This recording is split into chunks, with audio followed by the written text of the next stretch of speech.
From the Library of Congress in Washington, D.C.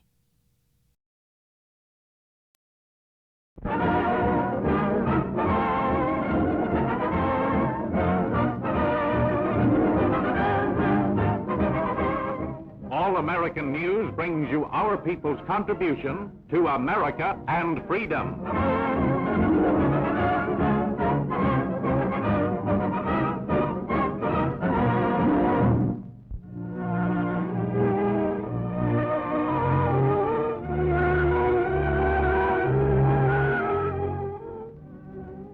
One of the finest, best-known training schools for nurses is this, the Lincoln School in New York City, and it's well attended.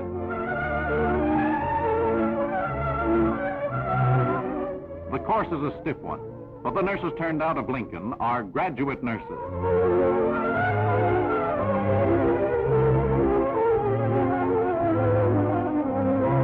Much practical experience is included in the course. The course extends over 3 years of hard work and study. Many more women are needed now for this noble profession.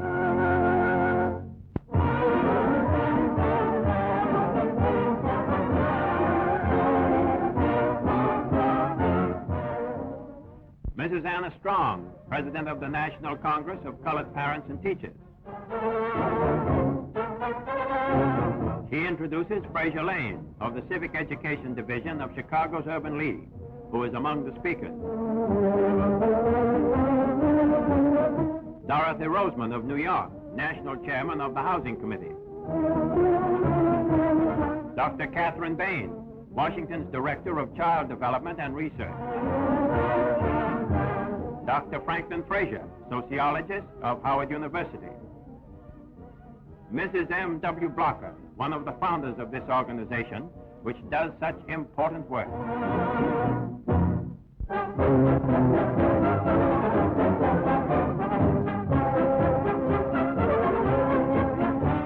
Governor Thomas E. Dewey of New York, in the State Capitol building at Albany, is about to make more history in this tumultuous history-making era of the world we live in.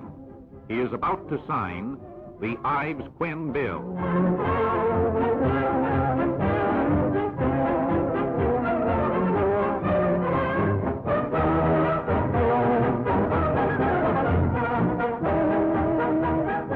He signs it using 22 pens. It is the first bill of its kind to be signed in the nation.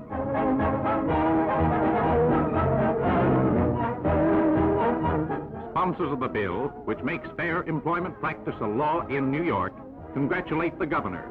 Certainly an epic occasion in the United States.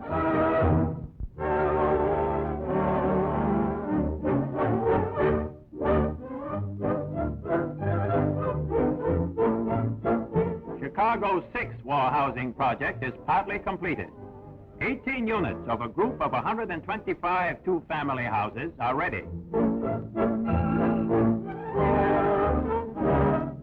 A war worker's family receives the keys to a new home. Each house has 2 5-room apartments with a spacious basement and a big yard.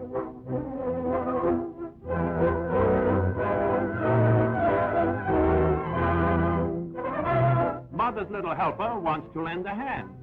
The whole family is overjoyed at these new, attractive, modern quarters. Take a chair, somebody. This moving is a tough job.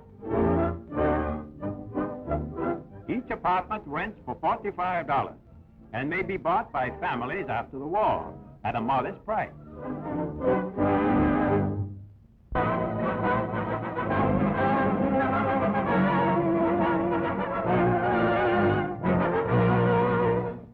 My name is Robert Smith.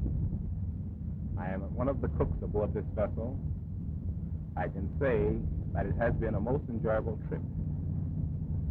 The men seem to be well contented with the high quality of food that was served.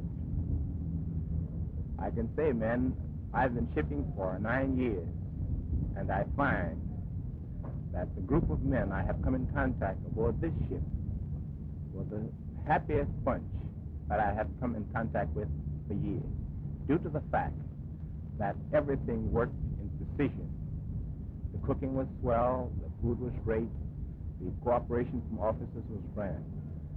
Come out and join the Merchant Marine. It's worth your while.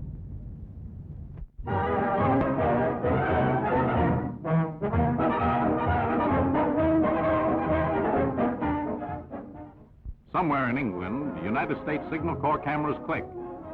The first Negro whacks parade down the street, braving the English fog.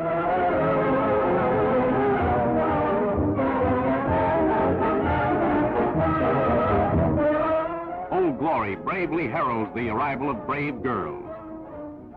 They look happy enough despite the fog and the cold. An English bobby or two take a peek at what's going on. All these whacks are volunteers. Major Charity Adams of Columbia, South Carolina, is in charge.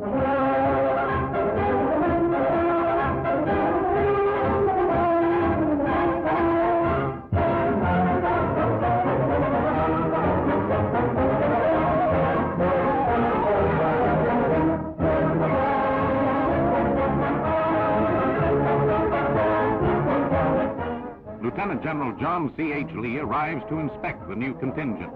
Attention! The girls show their excellent training and fitness for service. General Lee and staff await the passing of the wax in review. These young American girls will serve in the European Postal Service, thus relieving men for active duty at the front, and certainly are a credit to the Women's Army Corps and the United States.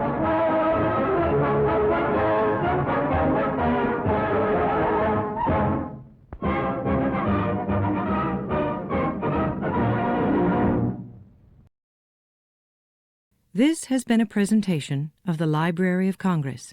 Visit us at loc.gov.